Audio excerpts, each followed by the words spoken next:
Princess Diana's love continues to shine through as her sons seem to happily come together to honor her legacy.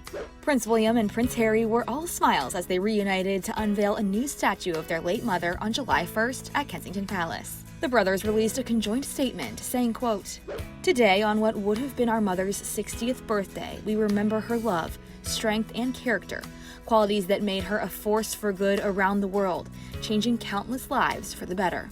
The statue aims to reflect the warmth and elegance of the late Princess of Wales. The figure shows Diana surrounded by 3 children and is meant to symbolize the universality and generational impact she continues to have. William and Harry said in a statement, quote, "Every day we wish she were still with us, and our hope is that this statue will be seen forever as a symbol of her life and her legacy." The bronze statue was placed within the Sunken Gardens at Kensington Palace, a favorite spot of Diana's in the place she once called home. The front of the figure says Diana, Princess of Wales, while a paver beneath it is engraved with an excerpt from the poem The Measure of a Man, reading, quote, "These are the units to measure the worth of this woman as a woman regardless of birth. Not what was her station, but had she a heart? How did she play her God-given part?"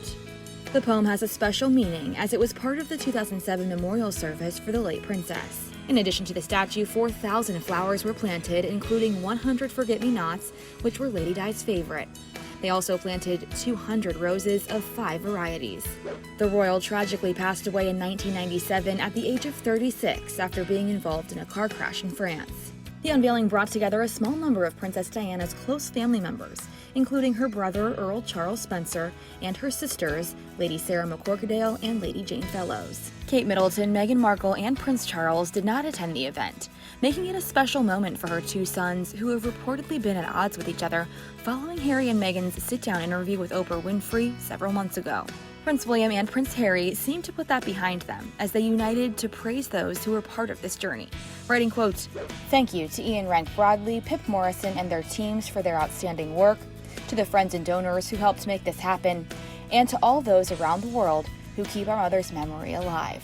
The statue was commissioned by Princess Diana's sons in 2017 on the 20th anniversary of her death to memorialize her work.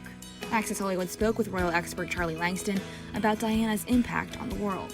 Princess Diana really did transform the way that the royal family interacted with members of the public. Now, the monarchy had always prioritized public events. They knew how important it was to be seen, to be stepping out, interacting with members of the public, but it was always done in a way that kind of maintained a wall between them and the commoners, as it were. You know, they would wave from a carriage, they would walk down a kind of cleared pathway where members of the public were kept behind barriers, and Diana broke that wall down. She went up to people, she hugged them, she touched them, she crouched down to talk to children. There was that infamous moment at the pediatric AIDS unit in Harlem when she hugged a 7-year-old boy with AIDS. Now that broke so many barriers for so many different reasons, but one of those barriers was just simply showing physical affection and proving that there really wasn't so many differences between members of the royal family and members of the public. She proved that above all else, humanity still existed no matter what status you occupied in society, and that has filtered down to the younger generation of royals.